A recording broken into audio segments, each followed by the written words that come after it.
What up, world, and welcome to Beer Talk Now. I'm your host, D. Neal, and on today's episode, I'm here with Chaz and Mario, the co-founders of Coastal Brewing Company out here in the town, my hometown, Oakland, California.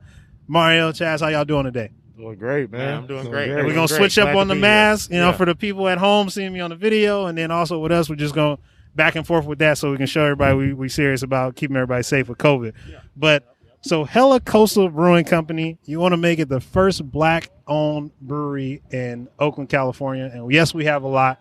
We have Oakland United Beer Works, which I'm going to be interviewing. We have Faction. We have, what's the other one? I'm trying to think. Original Pattern. Original Patterns is right around the corner from Oakland United. So what got you guys started, A, in beer, and then B, wanting to actually open your own brewery? Put my mask back on. So you can take your mask off, Mario, if you want to, man. It really started considering that we love beer. We started back 10 years ago. Okay. It started with him, with Chaz. He brewed a couple of beers with the kit. And then shout out to all the brew kits. Yeah. And then I got one of those brew kits for Christmas one time. Nice. And I tried it. It didn't come out the way I wanted it to. First time. But I know that he was on point. Yeah. So I think that that was one thing that I know that I wanted to try to start. Meeting him through my brother-in-law and everything. But to fast forward.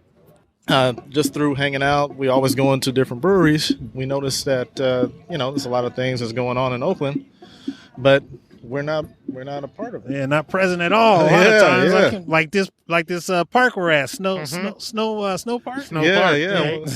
Brand new, or not brand new, but it's probably just a few years. But yeah, definitely. Yeah. So I think it was the my son's school that got me re-involved into brewing again. Okay.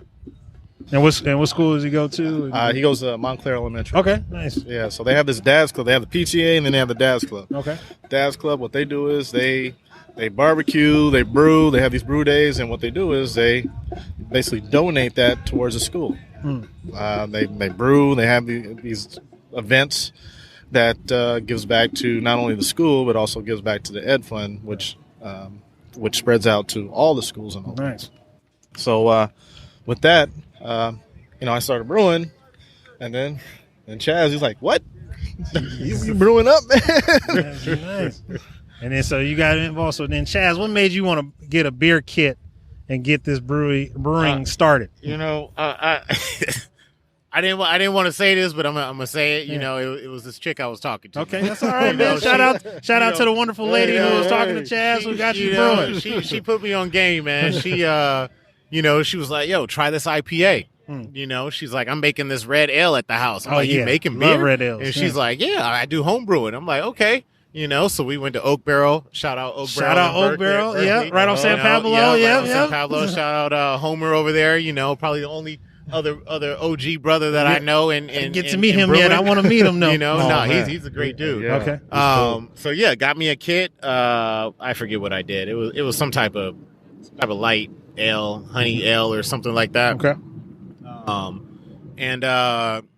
It came out okay, but after that first step, I was like, all right, I want to try to make, like, my next goal was to make a Negra Modelo with the lime already in it, you know? So I wanted to boil the limes in it, add the juice, so you didn't need to add that additional lime to the beer.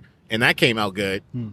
Next batch, I did like a marijuana infused with honey. And I didn't think it was that dope. But then when, me and my homies had like this little competition where we wanted to do, I do video too, so we were like doing this video series, and it was like comparing different beer styles. So I snuck mine in onto it. And mine came second place, which I was surprised. I was like, oh shit. So people really digging it, Then I stopped for like 8 years. I didn't brew anymore. I just stopped. I was done. I was like, man, I'm trying to, work on this other stuff, just things in life. And trying to like pursue video production a little bit more heavy. Nice.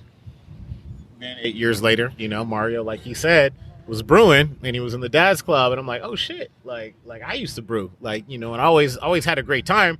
I just hated cleaning bottles. Really, is when it came down to it. I hated bottles, you know, like, because I used to have to do the bottle conditioning, you know, add the sugar, it would condition in the bottle. That's where it gets its carbonation from and everything. So I did all that, and I was like, man, you know, it's a little too much for me right now. I had a 5-year-old at the time, you know, single dad, you know, so then, you know, flash forward 8 years, Mario got me back into it by just saying, yo, I'm in this dad's club and we're brewing, and we got this brew competition coming up. I'm like, oh shit. So I was like, all right, let me get back into it. So went back into a full force, trying to do all grain brewing this time instead of using the kit, the liquid extract. The liquid extract. You know, so we, you know, so we could, you know, have a little bit more Complexity. Control, more complexity, more control over what we were trying to create. You know, we're not just stuck with these couple extracts. So then, you know, started doing that. We've been doing that for probably like 2 years. And then I was like, what? Like, you know, we've been going back and forth on businesses and stuff and things to do, you know, and I was like, we already doing this. We already having a good time. Like, why don't we just try to like actually have an official brewery? Like, we have this love for beer, and we need to add some diversity, some inclusion, and some equity in the community, you know, because, and then we realized there's no black-owned breweries in all of the Bay Area except Speakeasy now, which is owned by shout out Seth Butner. You know? I didn't know that. I know they changed management because I talked to John Galuli, and that was earlier this year, right in January. So he talked about that, but I didn't know it was owned by brothers. So, so you know, so technically it's black owned now. So you know, that's the only other black-owned brewery in the Bay. The closest one after that, Urban Roots, which is half-owned, right? With Rob. You know, so I didn't even realize that. So I'm like, this is a shame. You know, we in Oakland, this is our town, so we gotta have something. We got no here. ownership. And ownership. I got you. You know, so you know, there's been a whole movement of you know, diversity in craft beer. You know, more black and brown people drinking beer. But not necessarily making it. You know, we were making it, so we're like, all right, we want to add some diversity into the industry, not just as a consumer, but as a producer and an owner.